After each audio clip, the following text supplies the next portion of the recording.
Storytime about how my boyfriend was hiding his 2-year relationship from me. So a little background information, I was 18 and a senior in high school, and in the middle of the school year, I had a new student in my 4th period class, who we're going to call Jose, and he was 17 years old and in 11th grade. Now, he wasn't technically new because I'd seen him around school and everything like that, but up until this point, neither of us knew that each other existed. So he gets introduced to the class, blah, blah, blah. He sits in the very back of the room, and I knew that this man was going to be my boyfriend.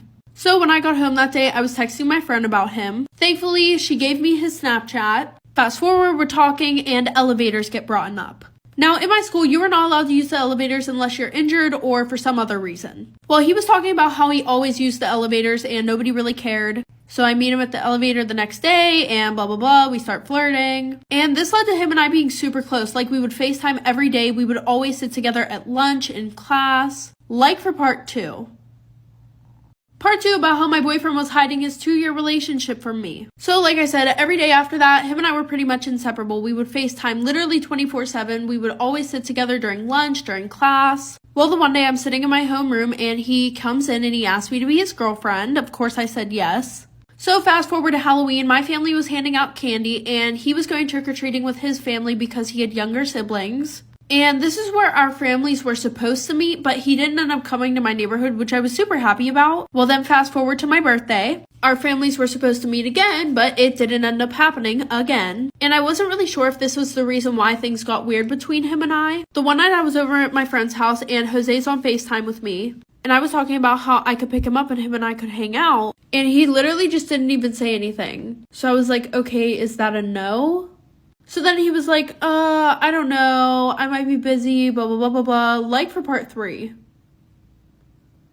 Storytime about this psycho who was in love with me and tried to kidnap me. So a little background information, I was 14 and in 9th grade. And I just started high school when I met this guy, and we're going to call him Liam. Well, he was pretty much in all of my classes, so him and I started talking a lot. We eventually became best friends, and then he texted me one day saying, hey, I need to talk to you. Which was super weird, but whatever. So I see him the next day at school, and I'm like, hey, like, it was a little weird that you texted me that, and then you never said anything after. So then he looks at me, and he's like, I'm in love with you. And I'm thinking to myself, wow, that's a little bit out there, but okay. So then he keeps going, but everything that he says just keeps getting creepier and creepier. And then this man says, well, even if you don't love me back, I can still have you to myself and I can turn you into a doll. What the hell? So, I try to awkwardly laugh it off, even though it really was not funny at all. Well, he did not like my response to that little speech he just gave me, like for part 2.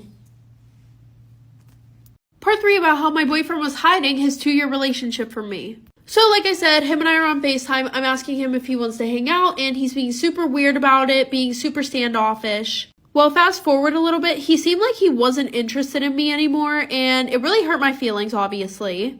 So he didn't talk to me the rest of the day, and then he texted me the next day. And he was telling me how different we are and how we barely have anything in common and how we rushed into things. Pretty much a bunch of shitty excuses as to why he thinks that we should break up. Well, after that, him and I don't speak for a few days, and then I had a fake account on Instagram. And after our breakup, I viewed his story the one day. So then I look at his Instagram story, he posted a picture of another girl with a heart. And then I found her account, and she had pictures of them dating back from like 2 years ago.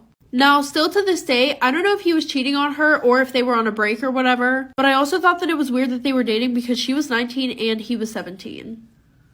Storytime, I became a stepmom at 22 and my stepkids hate me. So a little background information, I was 22 and working at Hooters, and I had this one regular who literally came in every single day that I worked. I mean, it wasn't really creepy because I did give him my schedule because he tipped really well, but that's besides the point. The one night he asked me out, and obviously I knew that he was going to pay for our dinner, so I said yes, because I was hungry and I did not want to pay for food. So anyways, I go on this date and I actually end up really liking him, just to find out that he is 40 years old. Fast forward a few months, we start dating, and he realizes that I still live at home with my mom and dad. So he's like, oh, like, you can move in with me, but first you need to meet my kids. And I, thought that his kids were going to be, 2 and 3 years old. No, when I went over to dinner the one night at their house, there were 4 kids who were literally all above the age 13. And every single one of the girls gave me a death stare as I sat down in my chair, like for part 2. Part 2 about how I became a stepmom at 22 and my stepkids hate me. So like I said, we're all sitting down in the dining room and there's 4 kids. There's 1 boy, 3 girls. The 1 boy is 14 and all the other girls are 15, 16, and 19. And we're going to call my boyfriend James. James is like, okay, well, I'm going to go back to the kitchen and finish cooking. You guys should bond a little bit. So he leaves me alone with these little fucking roaches and they just start firing shots at me. They're like, you're a gold digger, aren't you? Don't worry, my dad will never marry you, so you're not going to get any of his money. So after that, I told James that they need to warm up to me a little bit more before I move in. So for the next month, we would try to plan things with the kids. But anytime that I was going to be there, every single one of them would be like, we're not going, we hate her. Eventually, James just kind of said fuck it and he asked me to marry him. So I moved in and then a week later we got married. His kids didn't show up to the wedding and James had to go on a work trip. So I was moving some of my stuff into the house from the car and the kids fucking locked me out of the house. This has all been within the span of 5 months. What should I do? Storytime, I didn't know that I was dating my best friend's brother. So a little background information, I was 17 and a junior in high school. And I know you guys are probably thinking, how the fuck didn't you know that you were dating your best friend's brother? And we're gonna call my best friend Rima and we're gonna call her brother Alex. So I had met Alex whenever I was in 5th grade. We never hung out outside of school. We were more of just like friends in school. But I only met Rima last year. Also, Alex was a year older than us. Well, one of the art teachers who usually taught the senior class, she just gave birth to her baby, so they decided to mix both of our classes, aka the one that Alex was in. Well, my art teacher decided to pair us all into partners and have us do an art project. So I got paired up with Alex. Fast forward, we end up liking each other and we start dating. And usually whenever Rima and I hung out, we would always hang out over my house, because she said her family was annoying, and Alex and I would only hang out during school, like for part 2. Part 2 about how I didn't know that I was dating my best friend's brother. So like I said, we always hung out at my house because she never wanted to hang out at hers, but this weekend her whole family was supposed to be gone, so she wanted to throw a party. And she was like, OMG, you should definitely invite that guy that you like. Now listen, I know you guys think it's weird that she probably didn't even know that I had a boyfriend. Whenever I had talked to people that were best friends with her before, and yes, multiple best friends. This girl went through best friends like she goes through underwear. They had all said to not let her know who you like or who you're dating, because she would either try to get with them or she would get with them. And if she couldn't get with them, she would just send them nudes out of nowhere. So fast forward, I get to the party. She comes up to me. She's like, I'm so fucking annoyed. My brother's here. And then she was like, oh, did you bring the guy that you like? And I was like, no. And then I walk into the living room and I see my boyfriend. So I go over and I give him a hug and a kiss, and Rima starts screaming at me. After that, she told her brother that I bullied her so that way he would break up with me, and he did. Storytime, everybody's saying that I cheated on my ex-boyfriend, but I want your guys' opinion. So a little background information, I was a college student, and I had been with this guy who we're gonna call Jacob for about 6 months. Towards the end of his and I's relationship, stuff just started to get really boring, and every day I would get the ick from him. Now, at this time also, I had gotten a new job. While I was working, I had met this guy who we're gonna call Tim. Since I was a college student, I decided to start working more, so Tim and I would see each other literally every day. Him and I really hit it off, like straight away. Not to mention, him and I had a lot of things in common. His sense of humor was great. Well, the one night before work got out, Tim asked for my number, and I said yes. However, since I was still with Jacob, I decided that I was going to break up with him before I texted Tim. So I broke up with him. Fast forward to now, Tim and I are in a super good relationship, but now everyone's saying that I cheated on Jacob. What do you guys think? Storytime about how I got my ex-toxic best friend jumped. So a little background information, I was 16 and a sophomore in high school. And like any of these toxic best friend story times, she was super jealous of me for literally no reason. She would literally try to be better than me in everything. Like when I did a sport or a club, she would join immediately right after. And it wasn't oh, I'm gonna join my best friend. No, it was, I'm gonna join so that way I can show her that I'm better than her. For example, in 6th grade, I was captain on the volleyball team, and she decided that she was gonna try out her sophomore year. She played it off as if she just wanted to try it out, but then I got announced captain, and she was pissed off when she heard that. She literally blocked me on everything, and she came from a super wealthy family, so she was used to getting whatever she wanted. And my whole friend group would literally tell me, you need to stop being friends with her, she's toxic, she's this, she's that. The only thing that stopped me from being friends with her was the blackmail, like for part 2 about how I got my toxic ex-best friend jumped. So like I said, the only thing that was stopping me from not being her friend was the blackmail that she had. Every time that I pissed her off, or even just randomly, she would be like, oh, I'm going to send this out. I'm going to expose you. She was just overall a shitty friend.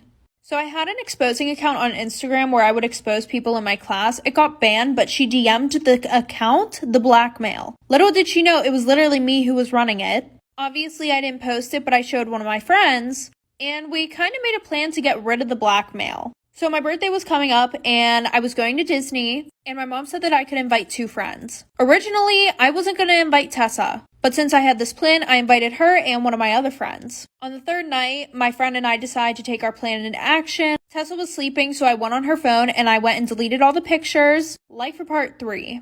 Part 3 about how I got my toxic ex-best friend jumped. So like I said, on the 3rd night, she was sleeping, so we went on her phone. I deleted all of the blackmail that she had on me, and I even went a step further and screenshotted all of the nudes that she was sending back and forth with older guys, and these guys were way older than her, like way older. And I sent them to myself and deleted the text off of her phone. Fast forward, we drop her off at her house. I stay over my friend's house, and we decide that we're going to post everything to my exposing page. And we also came up with a really good idea. Why not send this to Tessa's parents? So we sent them to her parents. And guys, when I tell you this exposing page had so many people on it, it really did. Somebody was like, OMG, like, please send a face reveal. Like, I won't tell anybody. So what did I do? I sent a picture of Tessa, and that person posted it to their Snapchat story. Fast forward to the first day of school. We're outside for gym class, and 3 girls beat her ass. Storytime about how my best friend was obsessed with me. And I'm not saying obsessed as in, oh my god, like, you know, she does her hair like me. No, I'm saying in a creepy way. So a little background information. I was 14 and it was the summer before I was going into high school. And I had this best friend who we're going to call Madison. Now, I met Madison like a month before school ended. She was one of those kids that nobody really liked and nobody wanted to be near. But we were partnered up in this one class and she's actually really funny. So since summer just started, I invited her over to have a sleepover at my house. Everything went well, we were swimming, we watched movies, but my house was in a really wooded area, so if you had certain phone carriers, you wouldn't get any reception. So she asked if she could use my iPad to text her dad, and it was like 11 o'clock at night, so I let her use it, and then we went to sleep. Well, I woke up around 3 in the morning because my phone kept going off, like for part 2. Part 2 about how my best friend was obsessed with me in a creepy way. So like I said, I woke up at 3 in the morning because my phone kept going off and it wasn't dinging or anything. It was just the light flashing when it would go off and on. So I look around for Madison and then I see my bathroom light is on but the door is shut. So I just brush it off and I go on my phone and I see a bunch of text messages that were sent from me, but they weren't sent from me. Like, obviously, somebody had went on my iPad and started sending people messages. So I look at these messages, and it's all texting Madison. And I kid you not, it's literally pictures of me while I'm sleeping that she sent to herself. Like, there was a picture of my hair, a picture of one of my birthmarks. And then on her side of the nightstand, there was literally a lock of my hair. Like, she cut my hair off. And it was in a Ziploc bag. So at this point, I'm actually really creeped out and I go and tell my mom. And my mom talked to her mom and apparently she's done this before. Here we go with another toxic best friend story time. So a little background information. So a couple of years ago, I became best friends with this one girl who we're going to call Sammy. Every year, her family would go on a camping trip and every year I couldn't go. Something would always come up even if it was last minute. Well, this year, finally, nothing was standing in the way so I could go on this freaking camping trip. And we had literally been planning this for like 6 months. So this plan was we would go up there in the afternoon after I was done with work and after she was done with school. Well, then she calls me and she asks me if I can call off work and go up a day early with her. And I told her, no, I can't do that. I already took off a bunch of time because I was sick and for my sister's wedding. So I need the money. So after I tell her I can't go up on Thursday, I would rather go on Friday like we said, she responds with, well, we're going on Thursday and either you can take the day off and join or not. And then I told her, I'm not driving when the whole plan was for you to drive. Like for part 2 about my extremely toxic best friend. So like I said, she tried to talk me into taking off work so that way we could go up on Thursday, but I told her no, I would rather stick with the plan and go up Friday. And then she says, well, you can do that, but we're all going up on Thursday, so you're gonna have to find your own ride. And then I told her, I'm not driving up there. I don't know this place. So at that point, I was like, fuck it. If they leave without me, they live without me. I do not care at this point. And I pretty much said that. If you want to go without me, then go without me. And she called me and she was like, you're being extremely rude. A little background information on Sammy. She was a super selfish, self-centered person. And she has like only child syndrome. Every time we hung out, we had to do what she wanted to do. I was super annoyed about this because I had already planned for this vacation. Meaning I took the time off work. I rearranged my whole schedule. And now I don't really know if I want to be friends with her. What do you guys think? Story time about how I found my uncle sleeping with my best friend. So a little background information. I was 18 at the time and a freshman in college. My uncle was a National Guard, and we were the same age, we went to the same school, and we also had the same friends. And while he was away, I had made one friend that he didn't know about. Her and I became best friends, we got into the same college, and we were in the same dorm room together. Well, the one day my uncle came to my college to surprise me. I ran up to him, I gave him a big hug, and my best friend was super confused because I had never introduced them. And when I introduced them, there was this weird, awkward vibe. So all three of us went back to the dorm room, and I asked her if it was okay that he spent the night, because I didn't want to be that person to just invade her space. So she ended up saying yes, and eventually we all got really hungry, and we all wanted Chick-fil-A, so I went and I left them all alone in the room together. Like for part 2. Part 2 about how I found my uncle sleeping with my best friend. So like I said, I went to go get us Chick-fil-A and I left them in the dorm all alone together. While I was waiting in line, I called them to ask what they wanted and nobody answered the phone. So I was like, okay, whatever, it's fine. They're probably just busy talking. So I low-key took a long time because I went to the grocery store to get some cookies. I was just craving them. So then I get back to the dorm room. As soon as I open the door, I see both of them unclothed on top of each other on the bed, doing the nasty. So for some reason, I had a broom and I threw it at my uncle and I went to my friend's apartment that night. And when I told my mom about it, she said that it was my fault because weirdly enough, they praised all the boys in my family. Story time about how he cheated on his baby mama with me. So a little background information. There was this boy and we're going to call him John. John and I knew each other through one of our mutual friends. Well, 24/7, John would post sad quotes on his Snapchat story because him and his girlfriend had just broken up. So I decided that I was going to be Captain Save-A-Ho and be there for him, telling him it was okay and that everything happens for a reason. Well, eventually John had developed a huge crush on me. Like, he would flirt with me 24/7, sending me all these cute emojis. And of course, my dumbass fell for it. So after talking for a little bit, him and I started dating. Well, the one day I was on Snapchat going through his story, and he was posting a bunch of funny memes on his story, and I was just laughing until I got to the last thing that he posted on his story. It was this picture of a baby girl saying, "I can't wait to meet you from Dada." So with my crazy ass, I jumped on the phone and started cussing him out. And then he goes, "What are you talking about? That's my little sister." Like for part 2. Part 2 about how he cheated on his baby mama with me. So like I said, when I confronted him about it, he said that it was a picture of his baby sister. Always with the Alabama shit. For what reason, I don't know. But he calls me the next day and he starts apologizing about everything. And then he decides to make a new Snapchat account and starts talking to me on there, thinking that I was just gonna block his other account. He posts a picture of his baby mama. So at this point, my Virgo self and I were done with the bullshit. By the way, he's a Gemini, so if that doesn't explain it, I don't know what will. So I start dating my new man, and I commented on all of his posts. I guess I'm not surprised she's not the only bitch you're fucking with. And if you try lying, I'm going to spill the tea. Like, I just think that it's really funny how females just think that their men are so loyal, even when you literally expose their man with every piece of evidence. Well, the girl who sent this in has a special message for all of us. I promise you that men ain't shit. Thank you for listening to my TED Talk. Story time about how my boyfriend found out that I was cheating on him with his best friend. So a little background information. We're gonna call my boyfriend Tyler. Tyler and I had been dating since he was 16 and I was 13. And now it was my freshman year in high school and his senior year. And we're gonna call his best friend Jaden. Now there was one really big problem with Tyler and I's relationship. I was pretty much dating Jaden too. Now if you don't get what I mean by that, Jaden was there for literally every single thing that we did in our relationship. Anytime I would invite Tyler over, guess who was walking in right behind him? Jaden. Anytime that Tyler and I went on dates, guess who was there? Jaden. And there wouldn't even be another girl there. He would literally just third wheel on our dates. And I talked to Tyler about it before, and he's like, well, I don't know what you want me to do. He's my best friend. So fast forward, the one day Tyler and Jaden are both over my house, like for part 2.